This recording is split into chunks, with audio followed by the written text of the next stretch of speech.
Coconut tree பாருங்கள். இது ஒரு தென்னை மரம் பெருசாக வளர்ந்துருக்குது, அங்கே வர போயிருக்குது. இது ஒரு தென்னை மரம் இப்போ பூத்துருக்குதுன்னு நினைக்கிறேன் மேலே. ஆனால் இதில் ஒரு 60-70 தேங்காய் பிடிச்சிருந்து. ஆனால் அதில் சாப்பிட கிடச்சது கொஞ்சம்தான். நான் காட்டுறேன் எதனால. அதில் வளர்ந்த தேங்காய் எல்லாம் கொஞ்சம் கொஞ்சம் கீழே விழுந்தது. அந்த விழுறதும் அணில்னால். பாருங்கள், அவ்வளோத்தையும் ஓட்டை போட்டு தண்ணியும் சாப்பிட்டு அந்த கருக்கையும் சாப்பிட்டு தேங்காயும் சாப்பிட்டு இந்த வருஷம் என்னையும் நஷ்டப்படுத்திட்டு. அது இந்த வருஷம்தான் இப்படி ஆச்சுது, மற்ற வருஷங்களும் இப்படி இல்லை. அவ்வளோத்தையும் தேங்காயில் ஓட்டை போட்டு சாப்பிட்ருக்கு பாருங்கள்.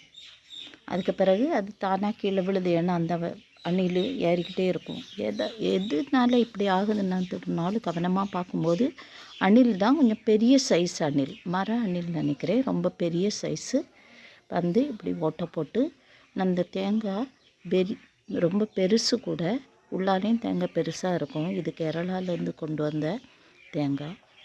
நான் இந்த தடவை தான் நிறைய காய்ச்சிருந்து. ஆனால் இந்த தடவை நிறைய நஷ்டமாயிருக்கு, சாப்பிடவே முடியலை. இது எதனால்? அந்த அணிலுக்கு யாரோ சொன்னாங்க என்னமோ ஒரு பசை மாதிரி ஒன்று இருக்கும், அதை தேங்காயில் தடவி வைக்கணும்னு தேங்காய்க்கு மேலே. ஆனால் யார் எப்படி பண்ணுறது தெரியாது.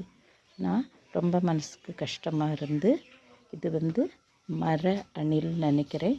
எங்கள் வீட்டிலே ஒரு அணில் குட்டி போட்டு இங்கே பெருசாகிட்டு.